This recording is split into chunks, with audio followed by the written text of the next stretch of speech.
Hi friends, இன்றைக்கி நம்ம பார்க்க போகிறது சிங்கிங் ஃபண்ட் மெத்தட் இல்லைனா டிப்ரிசியேஷன் ஃபண்ட் மெத்தட். ஆக்சுவலி இதுக்கு முன்னாடி நம்ம டிப்ரிசியேஷன்லேயே மொத்தம் 3 மெத்தட்ஸ் பார்த்துட்டோம். Straight line method, diminishing balance method, annuity method. இப்போ நம்ம பார்க்க போகிறது சிங்கிங் ஃபண்ட் மெத்தட். இதை வந்து சிங்கிங் ஃபண்ட் மெத்தட்னு சொல்லுவாங்க, டிப்ரிசியேஷன் ஃபண்ட் மெத்தட்னு சொல்லுவாங்க. ஓகேங்களா? பிஎஸ்சி மேக்ஸ் ஃபர்ஸ்ட் இயரில் மே 2011 கேட்டிருக்க சம்மை தான் நான் எடுத்திருக்கேன். ஓகேங்களா? இந்த சம் பார்த்தீங்கன்னா கொஞ்சம் அப்படி டிஃப்ரெண்ட்டாக இருக்கும், மற்ற 3 மெத்தடோட கொஞ்சம் டிஃப்ரெண்ட்டாக இருக்கும். ஓகே, இருந்தாலும் நம்ம அதை போடலாம், ஈஸியாக இருக்கும். நம்ம ஒர்க் அவுட் பண்ண எந்த சம்மே நமக்கு ஈஸியாகிடும். வாங்க ஃப்ரெண்ட்ஸ், சம்முக்கு போகலாம்.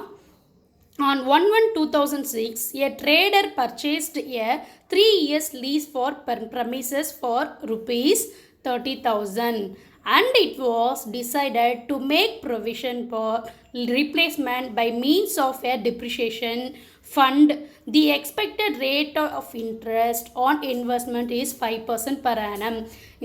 இந்த லைனில் இந்த பேரால என்ன சொல்கிறாங்கன்னா 1/1/2006 ஒரு ட்ரேடர் வந்து பர்ச்சேஸ் பண்ணியிருக்காரு, 3 years லீஸை பர்ச்சேஸ் பண்ணியிருக்காரு.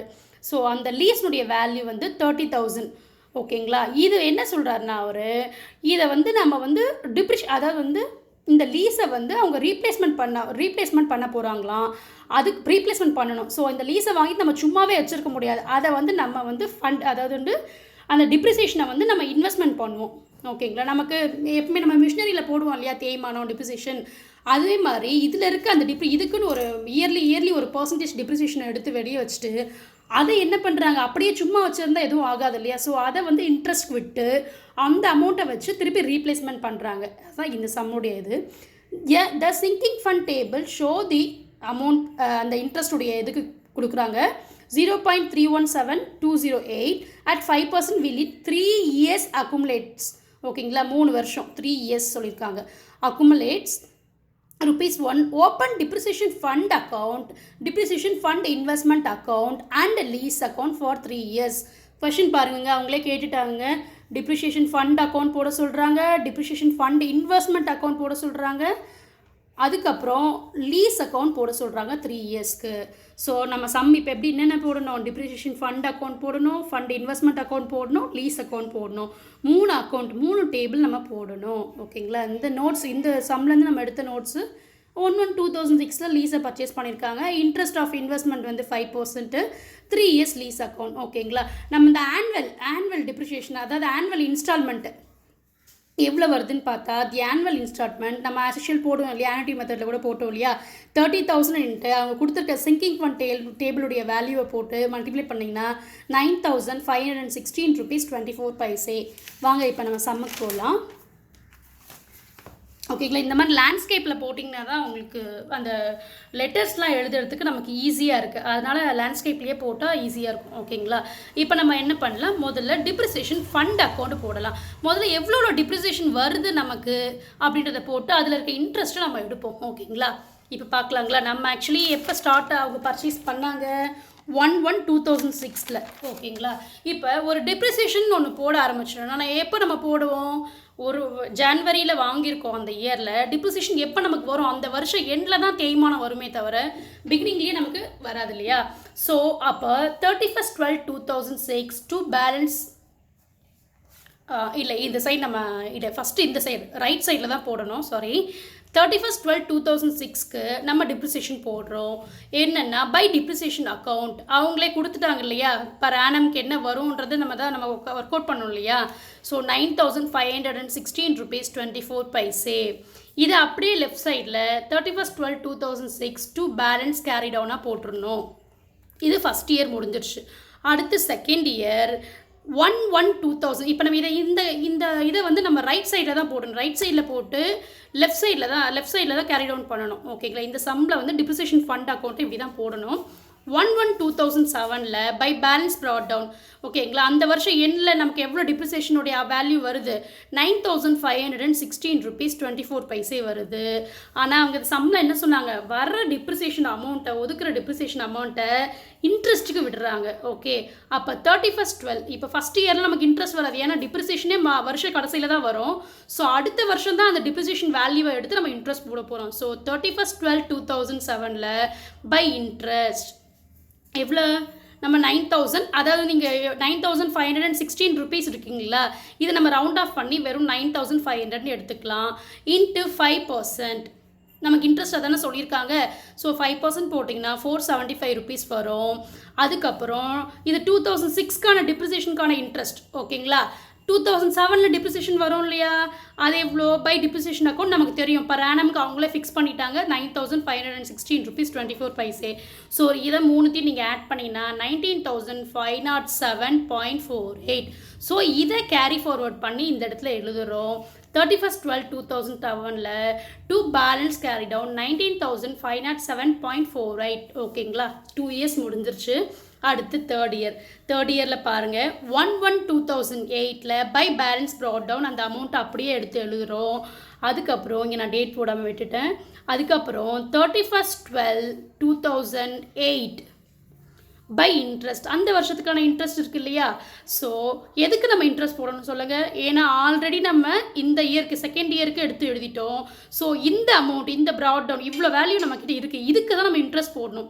எப்பவுமே ஒரு அமௌண்ட் நம்ம 1000 ருபீஸ் வச்சுருக்கோன்னா அதுக்கு 5% இன்ட்ரெஸ்ட் போட்டு அடுத்த மாதம் இன்னும் அதிகமாக தானே ஆகும், அதுக்கு தான் நம்ம மொத்தமாக இன்ட்ரெஸ்ட் போடணும். ஓகேங்களா, அப்போ பார்த்தீங்கன்னா பை பேலன்ஸ் ப்ராட் டவுன் இந்த 19,507.48க்கான இன்ட்ரெஸ்ட், அதை 507.48 நம்ம என்ன பண்ணிடுறோம், 19500 ரவுண்ட் ஆஃபாக எடுத்துக்கிறோம். அதுக்கு 5% இன்ட்ரெஸ்ட் வந்து 975. அதுக்கப்புறம் அந்த மந்த்து, அந்த இயர்க்கான டிப்ரிசியேஷன் 9516.24. ஸோ இது எல்லாத்தையும் நம்ம ஆட் பண்ணுறோம். ஆட் பண்ண நமக்கு எவ்வளோ வருது, 29,998 ருபீஸ் 72 பைசே. ஸோ அதை கேரி ஃபார்வர்ட் பண்ணி லெஃப்ட் சைடில் எழுதுகிறோம். ஸோ இதுதான் டிப்ரிசியேஷன் ஃபண்ட் அக்கௌண்ட். அதை 3 கேட்டிருக்காங்க, அதில் ஒரு டேபிளை நம்ம முடிச்சிட்டோம். டிப்ரிசியேஷன் ஃபண்ட் அக்கௌண்ட்டை முடிச்சிட்டோம். அடுத்து டிப்ரிசியேஷன் ஃபண்ட் இன்வெஸ்ட்மெண்ட் அக்கௌண்ட்.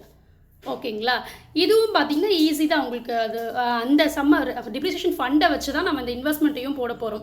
அந்த டிப்ரிசியேஷன் ஃபண்டோட இன்வெஸ்ட்மெண்ட்டை இப்போ நம்ம போடுறோம். ஓகேங்களா, இதே மாதிரி டேட் பர்டிகுலர்ஸ் ருபீஸ் இதை போட்டுறோம். டிப்ரிசியேஷன் ஃபண்ட் இன்வெஸ்ட்மெண்ட் அக்கௌண்ட்னு டாப்பில் கண்டிப்பாக மஸ்ட் எழுதணுங்க, பார்த்துக்கோங்க. ஏன்னா அந்த சம்ஸுடைய 3 பாயிண்ட்ஸ் கேட்டிருக்காங்க, அதை நம்ம கரெக்டாக மென்ஷன் பண்ணணும். இது செகண்ட் இதில் என்னென்னா 31/12/2006 எவ்வளோ இருக்குது, 9500. அதாவது அந்த ஃபண்டு இங்கே பாருங்கள், இந்த இன்ட்ரெஸ்டுடைய ஃபண்டு எவ்வளோ இருக்குது, 9500 இருக்குது.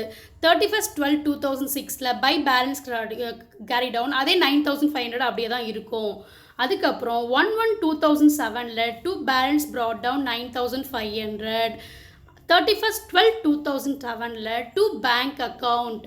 இப்போ பாருங்கள், நமக்கு அதுக்கான இன்ட்ரெஸ்ட் வரும் இல்லையா, அந்த இதை நம்ம இங்கே மென்ஷன் பண்ணோம். 9516 ருபீஸ் ப்ளஸ் 475. இந்த 475 எப்படி வந்துச்சுன்னு உங்களுக்கு தெரியும். நம்ம அந்த ஃபஸ்ட் இயர்க்கான இன்ட்ரெஸ்ட். ஓகேங்களா, இந்த ஃபஸ்ட் இயர்க்கான இன்ட்ரெஸ்ட்டை தான் இங்கே எடுத்து எழுதுகிறோம். இது என்னென்னா வெறும் அந்த டிப்ரிசியேஷனையும் அந்த இன்ட்ரெஸ்ட்டை மட்டும் கேல்குலேட் பண்ணி நம்ம ஃபண்டை இன்வெஸ்ட்மெண்ட் பண்ணுறோம், அதுதான் இது. ஸோ இதை நீங்கள் ஆட் பண்ணிங்கன்னா 9,986 ருபீஸ் 91 ருபீ வரும்.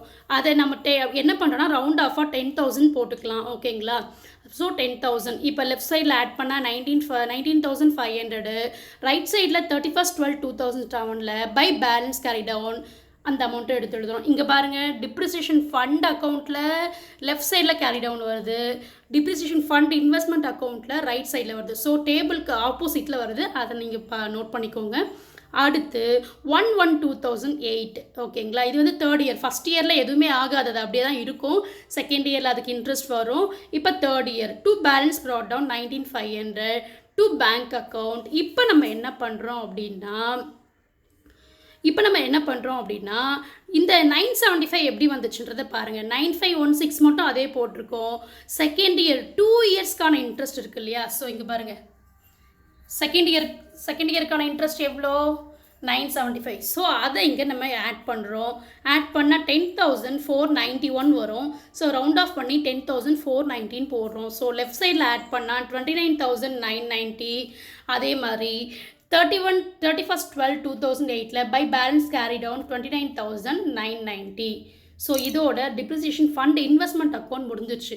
டிப்ரிசியேஷன் ஃபண்ட் அக்கௌண்ட் போட்டோம், டிப்ரிசியேஷன் ஃபண்ட் இன்வெஸ்ட்மெண்ட் அக்கௌண்ட் போட்டோம். நெக்ஸ்ட்டு லீஸ் அக்கௌண்ட் பார்த்திங்கன்னா இன்னும் ரொம்ப ஈஸி. அதில் நம்ம எதுவுமே ஒர்க் அவுட் பண்ண தேவையில்லை, ஆட்டோமேட்டிக்காக அப்படியே நம்ம போட்டுடலாம். அதே மாதிரி லீஸ் அக்கௌண்ட் எழுதிட்டோம். லீஸ் அக்கௌண்ட் எழுதிட்டு டேட் பர்டிகுலர்ஸ் அமௌண்ட் டேட் அதாவது வந்து லீஸ் வந்து சேஞ்ச் ஆக போகிறது. 3 வருஷத்துக்கும் லீஸ் ஏதாவது சேஞ்ச் ஆகுமா? நம்ம வாங்கின அமௌண்ட் அப்படியே தானே இருக்கும். ஸோ 3 இயர்ஸ்க்குமே அந்த லீஸ் அப்படியே மென்ஷன் பண்ணி எழுதிடணும். அவ்வளோதாங்க அந்த சம்மே. பாருங்களேன், 1/1/2006 டு பேங்க் அக்கௌண்ட் 30,000. அந்த இயர் எண்டில் லீஸ் என்ன ஆகும்? அது அப்படி தானே இருக்கும். 31/12/2006 பை பேலன்ஸ் கேரிட் ஆன் 30,000. அதே மாதிரி 2007 அப்படியே இருக்கும். 2007 எண்டும் அப்படியே தான் இருக்கும். அப்புறம் 2008 பிகினிங்கும் அப்படி தான் இருக்கும், எண்டும் அப்படி தான். அவ்வளோதான் இந்த லீஸ் அக்கௌண்ட்டுன்னா எதில் வந்தாலும் லீஸ் அக்கௌண்ட் வந்துச்சுன்னா எத்தனை இப்போ 5 வருஷம் கேட்டிருக்காங்களா, 5 வருஷத்துக்கும் அதே லீஸ் அமௌண்ட்டை போட்டு க்ளோஸ் பண்ணணும். இது பாருங்கள், ஒர்க்கிங் நோட்ஸ் நம்ம அங்கே ஃப்ரண்ட்டில் போட்டது தான். ஆனுவல் இன்ஸ்டால்மெண்ட் அதாவது 30,000 இன்ட்டு அந்த பாயிண்ட் அந்த ஆனுட்டி மெத்தட் சிங்கிங் ஃபண்ட் மெத்தட் டேபிளில் கொடுத்துருக்க அமௌண்ட்டையும் மல்டிப்ளை பண்ணால் இந்த வேல்யூ வருது. இன்வெஸ்ட்மெண்ட் எப்படி கால்குலேட் பண்ணோன்றதை போட்டிருக்கோம் பாருங்கள். 31/12/2007 தான் போட்டிருக்கோம். ஏன் போட்டிருக்கோம்? 2006 எண்டில் நமக்கு டிப்ரிசியேஷன் தான் வருமே தவிர அதுக்கப்புறம் தான் அதை எடுத்து தான் நம்ம இன்வெஸ்ட்மெண்ட் பண்ணுறோம். ஸோ 7 and 8 இயர் 2 இயர்ஸ்க்கு தான் வரும். அதே மாதிரி 5 இயர்ஸாக இருந்தால் 4 இயர்ஸ்க்கு தான் வரும். அதை மைண்டில் வச்சுக்கோங்க. Annual installment of depreciation fund வந்து 9,516 ருபீஸு ப்ளஸ் ஃபஸ்ட் இயருக்கான இது வந்து ப்ரீவியஸ் இயர் இன்ட்ரெஸ்ட், அதாவது இதுக்கு முன்னாடி இயருடைய இன்ட்ரெஸ்ட் போடுறாங்க. ஸோ 475 அது வந்து ரவுண்ட் ஆஃப் பண்ணி உங்களுக்கு 10,000 போடுறோம்.